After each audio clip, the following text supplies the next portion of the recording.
ವಸಂತ ನರಸಾಪುರ ಕೈಗಾರಿಕಾ ತ್ಯಾಜ್ಯದ ಕಲುಷಿತ ನೀರಿನಿಂದ ಮೀನುಗಳ ಸಾವು.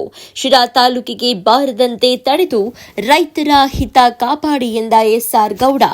ವಸಂತ ನರಸಾಪುರ ಕೈಗಾರಿಕೆಯಿಂದ ಬರುವ ರಾಸಾಯನಿಕ ತ್ಯಾಜ್ಯ ಮಿಶ್ರಿತ ನೀರು ಶಿರಾ ತಾಲೂಕಿನ ಹುಂಜಿನಾಳ ಕೆರೆ ಮಾರ್ಗವಾಗಿ ಕಳ್ಳಂಬೆಳ್ಳ, ಶಿರಾ ದೊಡ್ಡಕೆರೆ ಹಾಗೂ ಮದಲೂರು ಕೆರೆಗೆ ಹರಿತಾ ಇದೆ.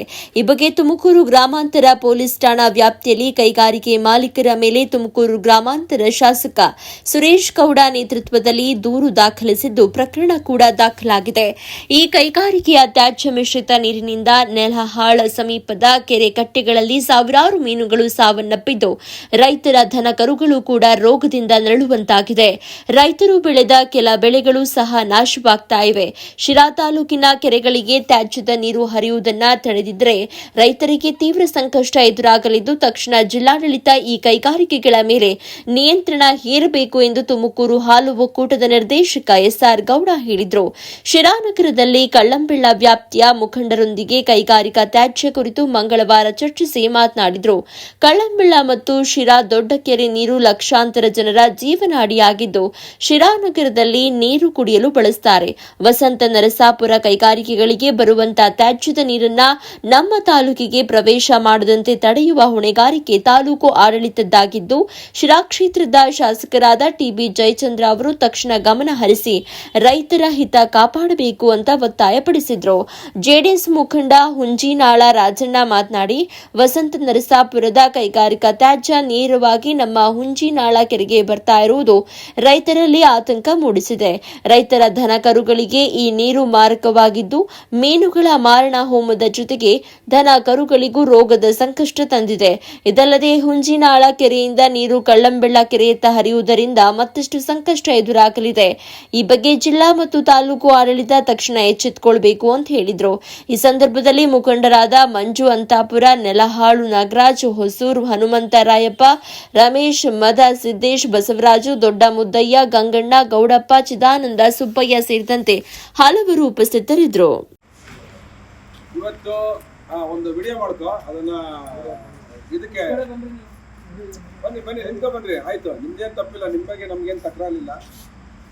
ಇವತ್ತು ಮಧ್ಯರಾತ್ರಿ ಸುಮಾರು ಒಂದೂವರೆ ಗಂಟೆ ಸಮಯದಲ್ಲಿ ತುಮಕೂರು ಗ್ರಾಮಾಂತರ ವಿಧಾನಸಭಾ ಕ್ಷೇತ್ರದ ನೆಲಾಳ್ ಮತ್ತು ಲಿಂಗದಹಳ್ಳಿಯ ಮಧ್ಯೆ ಇರುವಂಥ ಒಂದು ಪ್ರದೇಶದಲ್ಲಿ ರಸ್ತೆಯಲ್ಲಿ ತಮಾಮ್ ಎಂಟರ್ಪ್ರೈಸಸ್ ಎಂಬ ಕಾರ್ಖಾನೆಯಿಂದ ಕಲುಷಿತವಾದ ತ್ಯಾಜ್ಯವನ್ನು ತುಂಬಿಕೊಂಡು ಇಂದಿನ ದಿವಸ 3ನೇ ತಾರೀಕು ನೆಲಾಳ್ ಕೆರೆಗೆ ಬಿಟ್ಟು ಆ ನೆಲಾಳ್ ಕೆರೆಯಲ್ಲಿರುವಂಥ ಎಲ್ಲ ಮೀನುಗಳು ಮರಣಹೋಮವನ್ನು ಆಗಿರ್ತವೆ.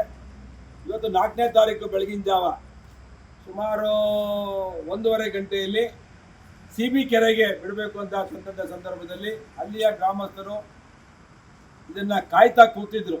ಈ ನೂರಾರು ಜನ ಕಾರ್ಯಕರ್ತರು, ಯುವಕರು ಯಾರು ಈ ಮೀನನ್ನು ಸಾಯಿಸೋದಕ್ಕೆ ಯಾವ ಕೆಮಿಕಲನ್ನು ಬಿಟ್ಟಿದ್ದಾರೆ ಅಂತೇಳಿ ತಮ್ಮ ಗ್ರಾಮವನ್ನು ರಕ್ಷಣೆ ಮಾಡಬೇಕು ಅಂತೇಳಿ ಮಧ್ಯರಾತ್ರಿಯಲ್ಲಿ ಕಾವಲನ್ನು ಕಾಯ್ತಾ ಇದ್ರು. ಆ ಕಾವಲನ್ನು ಕಾಯ್ತಿರೋ ಸಂದರ್ಭದಲ್ಲಿ CB ಕೆರೆಗೆ ಬಿಡಬೇಕು ಅಂತ ಸಂದರ್ಭದಲ್ಲಿ ಆ ಕಾರನ್ನು, ಆ ಟ್ಯಾಂಕರನ್ನು ಚೇಸ್ ಮಾಡಿದಾಗ ಅವರು ಇಲ್ಲಿ ನಿಂತು ಲಿಂಗದಹಳ್ಳಿ ಹತ್ರ ತಂದು ಬಿಡ್ತಾ ಇರೋದನ್ನು ನೋಡಿ ತಕ್ಷಣ ಆ ಲಾರಿಯನ್ನು ಸೀಸ್ ಮಾಡಿ ಇವತ್ತು ಅವರ ಡ್ರೈವರು ಮತ್ತು ಕ್ಲೀನರು, ಏನು ತಮ್ಮ ಹೆಸರು, ಅರ್ಮಾನ್ ಮತ್ತು ಕ್ಲೀನರ್ ಅಲ್ತಾಫ್ ಅವ್ರನ್ನ ಇವತ್ತು ಲಾರಿ ಸಮೇತ ಕರ್ಕೊಂಬಂದು ಸ್ಟೇಷನ್ಗೆ ನಾವು ಬಿಟ್ಟಿದ್ದೇವೆ. ನಾವು ಈ ಸಂದರ್ಭದಲ್ಲಿ ನಮ್ಮ ಏಷ್ಯಾದಲ್ಲಿ ಬಿಗ್ಗೆಸ್ಟ್ ಇಂಡಸ್ಟ್ರಿ ಆಗಬೇಕು ವಸಂತ ನರಸಾಪುರ ಅನ್ನೋದು ನಮ್ಮ ಅಪೇಕ್ಷೆ. ನಾವು ಯಾವುದೇ ಕಾರ್ಖಾನೆಗೆ ತೊಂದರೆ ಕೊಡಬೇಕು ಅನ್ನೋ ಉದ್ದೇಶ ಇಲ್ಲ. ಇಲ್ಲಿ ಯುವಕರಿಗೆ ಉದ್ಯೋಗ ಸಿಗಬೇಕು ಅಂತೇಳಿ ನಮ್ಮ ರೈತರು ಜಮೀನನ್ನು ಕೊಟ್ಟಿದ್ದೇವೆ. ಆದರೆ ಕಂಪನಿ ಪ್ರಾರಂಭ ಮಾಡಿದಂಥವರು ಪೊಲ್ಯೂಷನ್ ಕಂಟ್ರೋಲ್ ನಾರ್ಮ್ಸ್ ಏನಿರ್ತದೆ ಅವನ್ನೆಲ್ಲ ವೈಲೇಷನ್ ಮಾಡಿ ಪೊಲ್ಯೂಷನ್ ಕಂಟ್ರೋಲ್ ಅವರಿಗೆ ಭ್ರಷ್ಟಾಚಾರ, ಲಂಚ ಕೊಟ್ಟು ಇವತ್ತು ಏನೇನೋ ಮೆಷರ್ಮೆಂಟ್ ತಗೋಬೇಕು. ಇದು ನಾವು ಲಾರಿ ಚಾಲಕರನ್ನು ಕೇಳಿದಂಥ ಸಂದರ್ಭದಲ್ಲಿ ಇವರೇ ಹೇಳಿದ್ರು, ತಮೀಮ್ ಎಂಟರ್ಪ್ರೈಸಸ್ಸಿಂದ ತುಂಬ್ಕೊಂಬಂದು ಇಲ್ಲಿ ಬಿಡ್ತಾ ಇದ್ದು ಅಂತೇಳಿ. ನಾನು ಈ ಡ್ರೈವರ್ಗಳು ಸರಿನೋ ತಪ್ಪೋ ಗೊತ್ತಿಲ್ಲ, ಅವ್ರ ಹೊಟ್ಟೆಪಾಡಿಗೆ ಲಾರಿ ತಗೊಂಬಂದು ತುಂಬಿಸಿದ್ದಾರೆ. ಆದರೆ ಕಂಪನಿ ಮಾಲೀಕ, ಈ ಕಂಪನಿಯ ಮಾಲೀಕ ಆಗಿರುವಂಥ ಯಜಮಾನನ ಮೇಲೆ ಪೊಲ್ಯೂಷನ್ ಕಂಟ್ರೋಲ್ ಕಾನೂನಡಿ ಮತ್ತು ಪ್ರಾಣಿಗಳ ಮರಣ ಹೋಮದ ಬಗ್ಗೆ, ಮತ್ತು ದನಕರುಗಳು ಇಲ್ಲಿ ನಮ್ಮ ಜಾನುವಾರುಗಳು, ನಾವು ಜೀವನವನ್ನೇ ಕಟ್ಕೊಂಡಿರೋದು ಕೆರೆ ನೀರು ಮತ್ತು ನಮ್ಮ ಜೀವನವನ್ನು. ನಾವು ಕುಡಿಯೋ ಬೋರ್ವೆಲ್ಲು ಕೂಡ ಈ ನೀರಿಂದಲೇ. ಅದರಿಂದ ಈ ನೀರನ್ನು ನಾವು ಕುಡಿಯೋದ್ರಿಂದ ನಮ್ಮ ಜೀವದ ಮೇಲೆ ಅಪಾಯ ಇದೆ, ನಮ್ಮ ಹಸು ಕರುಗಳ ಮೇಲೆ, ಕುರಿ ಮೇಕೆಗಳ ಮೇಲೆ ಇದ್ರ ಮೇಲೆ ಪ್ರಭಾವ ಬೀಳುತ್ತೆ, ತೊಂದರೆ ಇದೆ. ಅದರಿಂದ ಈ ಇಂಡಸ್ಟ್ರಿಯನ್ನು ಕೂಡಲೇ ಪೊಲ್ಯೂಷನ್ ಕಂಟ್ರೋಲ್ ಅವ್ರಿಗೂ ನಾನು ಕಂಪ್ಲೇಂಟ್ ಮಾಡ್ತೇನೆ, ಇಲ್ಲಿರುವಂಥ ಲೇಬರ್ ಇನ್ಸ್ಪೆಕ್ಟರ್ಗೂ ನಾನು ಬೆಳಗ್ಗೆ ಕಂಪ್ಲೇಂಟ್ ಮಾಡ್ತೇನೆ, DC ಅವ್ರಿಗೂ ಕಂಪ್ಲೇಂಟ್ ಮಾಡ್ತೇನೆ. ಅವರು ಬಂದು ಆ ಕಂಪನಿಗೆ ಬೀಗ ಹಾಕಿ ತನಿಖೆ ಮಾಡಿ ಇಲ್ಲಿರುವಂಥ ಹೊರಗಡೆ ಲಾರಿಯಲ್ಲಿರುವಂಥ ಕೆಮಿಕಲ್ಲು, ಅಲ್ಲಿರುವಂಥ ಆಯಿಲ್ ರೀಸೈಕಲ್ ಮಾಡುವಂಥದ್ದು, ಇಂಜಿನ್ ಆಯಿಲ್ಗಳನ್ನೆಲ್ಲ ವೇಸ್ಟ್ ಆಯಿಲ್ಗಳನ್ನ ತಂದು ಇಲ್ಲಿ ರೀಸೈಕಲ್ ಮಾಡಿ ಆ ವೇಸ್ಟನ್ನು ತಂದು ನಮ್ಮ ಕೆರೆಗೆ ಬಿಡುವಂಥದ್ದಾಗಿದೆ. ಅದರಿಂದ ನಾನು ನಾಳೆ ಪೊಲ್ಯೂಷನ್ ಕಂಟ್ರೋಲ್ ಮತ್ತು ಲೇಬರ್ ಇನ್ಸ್ಪೆಕ್ಟ್ರಿಗೆ ಇಬ್ಬರನ್ನು ಕರೆಸಿ ಆ ಫ್ಯಾಕ್ಟ್ರಿನ ಸೀಸ್ ಮಾಡಬೇಕು ಅಂತೇಳಿ ನಾನು ಆಗ್ರಹ ಮಾಡ್ತೇನೆ. ಪೊಲೀಸವರಿಗೆ ಆ ಇಂಡಸ್ಟ್ರಿಯಲ್ ಆ್ಯಕ್ಟಲ್ಲಿ ಜನಗಳ ಮೇಲೆ ಹಾನಿ ಆಗುವಂಥದ್ದು, ಪ್ರಾಣಿ ಪಕ್ಷಿಗಳ ಮೇಲೆ ಹಾನಿ ಆಗುವಂಥ ಸೆಕ್ಷನ್ ಹಾಕಿ ಆ ಕಂಪನಿ ಮೇಲೆ ಕ್ರಮ ತಗೋಬೇಕು. ಇವರು ಕಾನೂನು ಬಾಹಿರವಾಗಿ ತಂದಿರುವಂಥ ವಿಷಯದಲ್ಲಿ ಇವ್ರ ಮೇಲೂ ಕೂಡ ಕ್ರಮ ತಗೋಬೇಕು. ಇನ್ನು ಮುಂದೆ ಇಂಥ ಕೆಲಸ ಇವ್ರು ಮಾಡಬಾರ್ದು ಅನ್ನೋದು ನಮ್ಮ ಆಗ್ರಹ. ಅದಕ್ಕೆ ನಾವು ಮಧ್ಯರಾತ್ರಿ ಆದರೂ ಕೂಡ ಸ್ಟೇಷನ್ಗೆ ಬಂದು ನಮ್ಮ ಕಾರ್ಯಕರ್ತರು, ನಮ್ಮ ಗ್ರಾಮಸ್ಥರು, ಗ್ರಾಮ ಪಂಚಾಯತ್ ಸದಸ್ಯರು ಇವತ್ತು ದೂರನ್ನು ದಾಖಲೆ ಮಾಡಿದ್ದಾರೆ.